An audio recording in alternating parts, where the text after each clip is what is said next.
네, 매주 수요일마다 나오셔서 정치권을 향해서 따끔한 한마디 해주시는 분입니다. 더불어민주당의 유인태 전 의원 나오셨습니다. 어서 오십시오. 네, 안녕하세요. 예. 오랜만에 뵙는 느낌입니다. 예. 예. 그동안 뭐 언론 보도 보니까는 주영진의 뉴스 브리핑에서 말씀하셨던 내용을 다른 언론사에 그대로 얘기하면 또 기사가 되고 그러더라고요. 예. 단일팀에 대해서도 한 말씀 하셨던데. 예, 뭐 잘 모르는데 한마디 했더니 또 썼더라고요. 남북 여자 아이스하키 단일팀 구성에 대해서 말씀하셨던 내용은 여론, 좀 더 신중하게 미리미리 의견을 좀 수렴하는 작업을 거쳤어야 하지 않느냐 그런 말씀하셨던 거죠? 그렇죠. 우리나라 이제 이 관료들의 오랜 타성이 있어요. 아직도 관존민비의 그 타성이 있어가지고 아마 그 체육국, 이제 문체부 체육국 직원들 아마 우리가 하면은 니들 따라오는 것이 뭐 이런 타성이 있었을 겁니다. 예. 문재인 대통령도 어제 그 장차관 워크숍에서도 그 부분 관련해서 이야기를 했어요. 우리가 이 문제를 너무 쉽게 생각했던 것 아니냐. 근데 이제 뭐 저도 2030 세대의 그걸 잘 모르잖아요. 뭐 모를 수밖에 없는 처지고. 그런데 꼭 그 했다고 그러면 다소 완화는 됐을지 몰라도 지금 젊은 세대들은 저 폐쇄적인 국가인 북쪽의 저 태도들 있잖아요. 뭐 갑자기 일방적으로 뭐 취소하고 또 더군다나 단일팀을 1월 1일 신년사에서 얘기돼가지고 이렇게 막 하는 이런 것들. 뭐 이게 전반적으로 좀 못마땅, 그러니까 기성세대들하고는 조금 그 이번 올림픽의 북한 참가에 대한 시각이 좀 많은 차이가 나는 것 같아요. 예. 문재인 대통령이 어제 장차관 워크숍 마무리 발언에서 했던 이야기 보면 선수들의 입장을 사전에 제대로 헤아리지 못했다. 다수가 찬성해도 반대하는 소수가 강경하면 어렵다. 소수라고 무시하지 않고 사전에 설득하려는 노력이 필요하다. 이번 아이스하키 단일팀 구성을 둘러싼 논란에서 문재인 대통령은 또 교훈을 얻은 것 같습니다. 그렇죠. 예. 문재인 대통령 또 공직에서도 일하시고 청와대에서도 일하시고 국회의원 하셨으니까 추석이나 설 명절 때면은 선물 좀 받으셨어요? 오죠. 명절에는. 예. 언제부터 받으신 것 같습니까? 글쎄 뭐 오래돼가지고 늘 받았어요. 14대 국회 때도 받으셨겠네요. 그렇죠. 그러면은 그때가 92년부터 96년까지니까 노태우 김영삼 대통령, 노태우 정부 때 또 김영삼 전 대통령 정부 때. 김영삼 전 대통령은 선물이 멸치였죠? 그랬던 걸로 기억해요. 멸치 보내셨죠. 대통령의 명절 선물 가운데 기억에 남는 선물은 뭐가 있습니까? 뭐 별로 없어요. 별로 없으십니까? 주로 우리 농작물, 우리 농축수산물이 그렇죠, 많이 오겠죠? 그렇죠. 뭐 그랬던 것 같아요. 이번에도 뭐가 왔는지도 모르겠어요. 아직 안 왔나? 아직은 안 온 것 같고요. 오늘 청와대에서 그래서 이번에 설 명절에 문재인 대통령이 이런저런 선물을 하기로 했습니다라고 공개한 선물 세트가 나오고 있는데요. 보면은 이번에 평창 동계올림픽도 있고 그래서 오륜기를 상징화해서 강원도 오대산 줄기에 있는 강원도 천연감자를 원료로 한 서주라는 전통주를 포함했다고 합니다. 가운데 있는 게 서주라고 하는 전통주를 포함했고 강정, 포천 강정 이런 여러 가지 또 농수산물, 담양 약과 담양은 전라남도 담양을 이야기하겠죠. 이런 식으로 골고루 각 지역별 특산물을 선물로 만든 것 같습니다. 육아도 있는데 저 육아는 어디 육아인지 지금 화면에 잘 안 보이네요. 하여튼 가능하면 각도 걸 하려고 애를 쓰시죠. 강원도 평창의 감자술. 감자술이 한자로 서주가 되겠군요. 서주.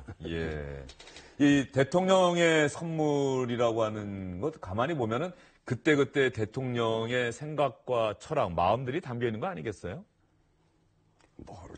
모르겠어요. 대통령이 저거 뭐 선물 메뉴 정하겠어요. 밑에서 참모들이 뭐 이렇게 원하겠죠. 이렇게 정하고. 하여튼 어쨌든 각도로 하려고 그래요. 그리고 대통령의 선물을 말이죠. 문재인 대통령도 지난해 추석 때는 7천여 명. 이번에는 기사 나온 거 보면 10,000여 명한테 보낸다는 거예요. 뭐 포항 지진 피해자들도 있고 그래서. 그러면 저 선물 세트가 가격이 김영란법에 의하면 3만 원, 5만 원. 5만 원을 못 넘어가고 이번에 10만 원으로 개정이 되긴 했는데 청와대가 개정된 규정에는 못 맞추고 일단 5만 원 기존 규정에 맞췄다고 하는데 그래도 5억 원 지난 추석 때는 한 3억 5천만 원 이상은 들었을 것 같은데 저 예산은 어디서 집행이 되는 거죠? 그게 아마 특수활동비일 겁니다. 아, 저게 대통령이 쓸 수 있는 특수활동비. 예, 청와대 특활비가 있죠. 아, 예. 특수활동비에서 나가는 거군요. 예. 저런 데 쓰라고 있는 특수활동비다 이거죠. 그렇죠. 예. 저런 데 쓰는 건 뭐 전혀 문제될 게 없겠고. 예, 그렇죠. 예. 그리고 각 이제 수석 비서관들한테도 그 특활비를 나눠주고요. 예. 대통령 특수활동, 청와대 특수활동비를. 정무수석 당시에도 정무수석도 별도로 이렇게 선물 준비하고 보내고 그러셨어요? 아, 뭐 그럴 예산이 없어요. 정무수석실은. 그러니까 하면은 개인 사비로 해야 돼요. 예. 특활비 한 달에 500 주는 데서 뭐 그렇게 많은 사람한테 또 누군하고 누군 안 할 수도 없고 그렇잖아요. 예. 노무현 전 대통령, 이번 대통령의 선물을 좀 저희가 준비하다 보니까 노무현 전 대통령은 임기 동안 통상적으로 한 10번 정도 선물 보내지 않겠습니까? 추석 설이 있으니까. 그 가운데 9번을 꼭 전통주를 보냈다는 거예요. 그러니까 노무현 전 대통령은 뭔가 의지가 있었던 것 같습니다. 우리 고유의 전통주를 보낸. 글쎄, 뭐, 근데 노 대통령이 그렇게 술을 좋아하시진 않아요. 예. 그런데 그 당시 선물 세트 보면은 전통주가 꼭 포함되어 있었다고 해요. 예, 뭐 그랬던 것 같네요. 예. 잘 기억이 안 나요. 대통령의 선물은 잘 모르시는 거군요. 예, 뭐 잘 몰라요. 주로 그건 총무 비서관실 소관사항이니까. 선물 받으셔도 금방 이렇게 드시고 잊어버리시는 모양입니다. 대개 그거 제가 안 먹고 예. 저기 지구당의 간부들한테 또 이게 대통령이 보내신 거라 그러면 그분들 각별하게 여기는데 뭐 중고 중에 탐나는 물건은 사실 없었어요. 예. 별로. 그러니까 예. 그분들 드리면 좋아했죠. 예. 그래서 한 번도 집에서 먹어본 일이 없어요. 다 나눠줬죠. 그러니까 아마 이 시청하시는 분들이 대통령 선물은 도대체 또 어떤 사람들이 받는 거야? 뭐 지난해 추석 때 보면은 연예인들 중에서도 받아서 이게 정말 실제 상황이냐 깜짝 놀라서 대통령이 보낸 선물을 찍어서 SNS 올리고 이런 사진도 제가 봤는데 말이죠. 그 선물을 보내는 또 받는 분들을 이렇게 선정하는 기준도 있겠지요. 보면은. 있겠죠. 근데 그건 주로 총무비서관실에서 하는 거라 잘 모르겠어요. 예. 아마 보훈단체 뭐 이런 데들도 다 보내고 할 거예요. 그러니까 예전에는 뭐 국회의원이나 정부에서 일하시는 분들이 주로였다고 한다면 이제 문재인 정부 들어서서는 어떤 사회적으로 좀 소외되신 분들, 또 국가유공자들, 독립운동가들, 또 포항지진이나 각종 자연재해 재난으로 피해를 입으신 분들 이렇게 그 선물을 보내는 대상들이 좀 더 이렇게 넓어진다 이런 느낌이 좀 듭니다. 예. 대통령의 선물 질문 드리니까 자꾸 빨리 넘어가시려고 해서 다른 질문으로 넘어가겠습니다. 양정철 전 비서관 북콘서트까지 했어요. 예. 지난번에 나오셔서는 생각이 좀 넓어진 것 같고 경륜이 깊어진 것 같아서 다행이다라고 말씀하셨는데 북콘서트도 하고 거기에 대통령 비서실장도 왔어요. 이거를 그 부분에 대해서 지지하시는 분들이 아닌 분들, 여권을 지지하는 분들이 아닌 분들이 봤을 때 어떤 생각을 하게 될까요? 글쎄, 뭐, 좀, 이렇게, 뭐, 책을 하나 썼으면 썼지, 뭐, 이렇게 요란하게 또 행사까지 하냐라고, 못마땅해 하실 분들도 있겠죠, 있을 텐데. 예.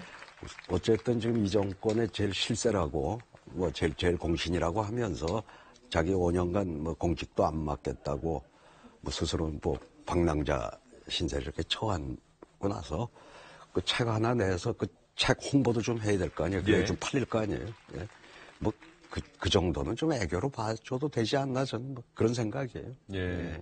비서실장이 또 참석했고 기자들이 취재하고 있는 가운데 책 홍보하는데 비서실장 참석이 상당히 또 도움이 됐겠죠. 좀 오라고 그랬겠죠.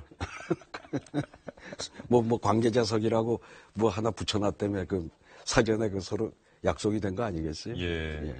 임종석 비서실장이 최근에 민주당의 차기 서울시장 후보군으로 분류되고 있는 그런 의원들을 만나고 있다 이런 기사가 오늘 아침에 일부 조간에 났더라고요. 근데 어제 북콘서트 현장에 민병두 박영선 의원은 참석을 했고 우상호 의원은 참석을 안 한 것 같고요. 박원순 시장도 참석은 하지 않은 것 같은데 일단 민주당 내 다음 서울시장은 경선이 불가피해 보이고요. 그 구도 어떻게 전망하세요? 아마 초청을 한 분들만 가지 않았을까 싶어요. 그러니까 박영선 의원, 민병두 의원은 아마 초청장에 왔을 테고 안 온 분들은 뭐 그 초청하지도 않았는데 또 가기도 좀 머쓱하지 않았을까요? 그리고 어쨌든 어제 저 콘서트에 참석하는 거는 우리 권리당원들 중에 소위 문패 내 비율이 뭐 사람마다 좀 평가하는 게 틀려요. 예. 소수라고 하는 사람도 있고 상당히 많다는 것도 있는데 어쨌든 뭐 그쪽에 지금 표심을 좀 이렇게 호소하는 데는 어제 참석하는 게 좀 도움이 된다고 판단들을 했겠죠. 지금 경선을 앞둔 후보들 입장에서. 예. 그리고 제가 질문드린 거는 앞으로 민주당의 차기 서울시장 후보 결정은 경선이 불가피해 보입니다. 이미 도전하겠다는 의원들이 있기 때문에. 경선을 해야죠. 박원순 서울시장은 현직이란 말이죠. 예. 그 3선에 도전하는 첫 사례가 될 것이다. 이런 기사까지 예, 있어요. 그런데 이렇게 의원들이 도전하게 되면은 이 경쟁이 상당히 좀 심하지 않을까. 박원순 시장도 낙관할 수 없는 상황이 아닐까 싶은데 어떻게 보십니까? 글쎄요, 이제 해봐야 알겠죠. 박 시장이 앞서긴 앞서지, 뭐, 더블 스코어 이상으로 이해하고는 앞선다고 하지만은, 뭐, 박영선 의원 말로는 또 박스권에 갇혔다, 30%대. 뭐, 이러면서, 이제, 당내 지금 다른 의원들보다는 자기가 앞서니까, 이제 경쟁이 상당히 될 거라고 본인은 그렇게 전망을 하대요. 예. 그러니까, 하여튼 박 시장이 지금 현직 프리미엄이 있고 뭐 대중적인 인지도 굉장히 높음에도 불구하고 그렇게 압도적이진 않으니까 좀 두고 봐야 될 것 같아요. 예. 좀 치열하게 경쟁하는 게 좋죠, 뭐. 그 얼마 전에 미세먼지 비상 저감 조치, 출퇴근 시간대 대중교통 무료 이용, 이 부분이 아마 많은 논란을 불러일으키는 것 같습니다. 박원순 시장을 좋아하시는 분들은 아마 적극적으로 지지했을 것 같고, 민주당 내 서울시장에 출마하겠다고 선언하신 분들 다 비판했어요. 서울이 지역구셨으니까 또 그런 부분에 대해서 관심이 있으셨을 것 같은데. 저번 2주 전에 방송 나왔다가 대기실에서 만났어요. 그 과잉 박원순 시장이요? 박원순 시장 대기실에서 과잉이야 했더니 그렇지 않습니다 선배님 하고 거기서도 뭐 열심히 변명을 하대요. 예. 그리고 그날 뭐 방송에 나와서 적극 해명을 했잖아요. 그게 아니라고. 예. 근데 어쨌든 뭐 별로 그렇게 이 차량 이부제를 하자고 했어도 그게 뭐 얼마 그렇게 효과가 없었잖아요. 그러니까 저 부분에 대해서 지금 그 정책만 가지고는 좀 부족하다고 하는 게 전 검증이 된 게 아닌가 그렇게 보여집니다. 예. 조금 전에 저희가 실시간으로 들어와서 시청자분들께 보여드렸는데 한병도 정무수석이 이명박 전 대통령 찾아가서 정중하게 이번 평창 동계올림픽 개막식에 참석해달라는 문재인 대통령의 초청 의사를 전달했고 이명박 전 대통령도 참석하겠다라고 대답을 했습니다. 유인태 전 의원께서는 이 상황 어떻게 보십니까? 그거는 뭐 아무리 지금 그렇게 뭐 수사에 그게 이렇게 옥죄어오더라도 전직 대통령으로 더군다나 평창올림픽을 유치한 그 대통령으로서 참석하는 게 모양이 좋죠. 나중에 또 어찌 될 값이라도. 예. 그리고 뭐 정무수석은 당연히 가서 그렇게 정중하게 초청을 하는 게 맞고요. 예. 이명박 전 대통령 측에서는 병 주고 약 주냐 뭐 이런 소리도 좀 나오는 것 같습니다. 검찰 수사를 몰아붙일 대로 몰아붙이면서 또 참석해달라고 하고. 병을 준다고 하는 게 사실은 좀 착각이죠. 그러니까 저는 뭐 이 정부도 검찰을 통제할 힘이 없다고 봅니다. 자꾸 노무현 정부 때도 검찰을 통제했다고 그러는데 노무현 대통령은 그때 검찰에 대해서 굉장히 불편해했어요. 오히려 역차별을 받고 있다고 하거든요. 그러니까 제가 그 내용은 좀 알아요. 그 당시 대선 자금 수사 때 어떻게 역차별을 했는가. 그리고 그 당시 이제 국민검사로 중수부장 맡아가지고 했던 안대희 그 전 대법관하고 개인적인 친분이 있어서 뭐 뒷얘기도 좀 뭐 들은 게 있습니다만 검찰이 전혀 통제를 못했습니다. 못했고 전 지금도 그럴 거라고 그러는데 뭐 이쪽을 문 대통령을 지지하지 않는 사람들은 제가 이런 소리 해봤자 믿질 않겠죠. 예. 어쨌든 현 정부도 검찰을 통제할 힘이 없다. 오히려 이렇게 보신다 이 말씀이신 거죠? 그러니까 검사들은 체질적으로 이런 정권을 별로 좋아하지 않는 검사가 훨씬 압도적이에요. 그러니까 오히려 통제하는 정권을 좋아한다는 말씀이십니까? 서로 코드가 맞죠. 그러니까 그렇게까지 검찰을 우병우 민정수석이 그렇게 검찰을 좌지우지했다고 하는데도 내부 고발 하나 없었잖아요. 아마 노무현 정부, 문재인 정부에서 우병우 민정수석 같은 일이 벌어졌다 그러면 벌써 아마 내부에서 터져 나왔을 거라고 저는 봅니다. 예. 예. 알겠습니다. 이명박 전 대통령 평창 동계올림픽 개막식에 참석하기로 한 것은 어쨌든 간에 잘한 결정이다. 예, 이렇게 거기에 말씀하셨고. 한마디 좀 예. 덧붙이면 지난번에도 말씀드렸듯이 이번에 좀 이명박 대통령이 대통령으로서의 좀 품격을 찾았으면 좋겠어요. 국민에게. 사실대로 예, 고해성사하고 용서를 구해서 그야말로 좀 우리 국민들 덜 참담하게 만들어 주셨으면 하는 그 개인적인 바람이 있습니다. 또 한 번의 입장 표명이 있기를 바라고 그랬다고 한다면 정치 보복이다. 이렇게 이야기하지 마시고 진솔하게 밝혀달라. 예. 그런 말씀이신 거죠? 예. 이명박 전 대통령은 이미 지난번 입장 표명으로 아마도 좀 아니 뭐 또 그때 다른 입장 그랬더라도 표명이, 예. 이제는 손바닥으로 하늘을 어떻게 가립니까? 뭐 세상이 다 아는 걸 가지고. 예. 알겠습니다. 유인태 전 의원과는 이쯤에서 인사를 드리도록 하겠습니다. 오늘도 말씀 잘 들었습니다. 예.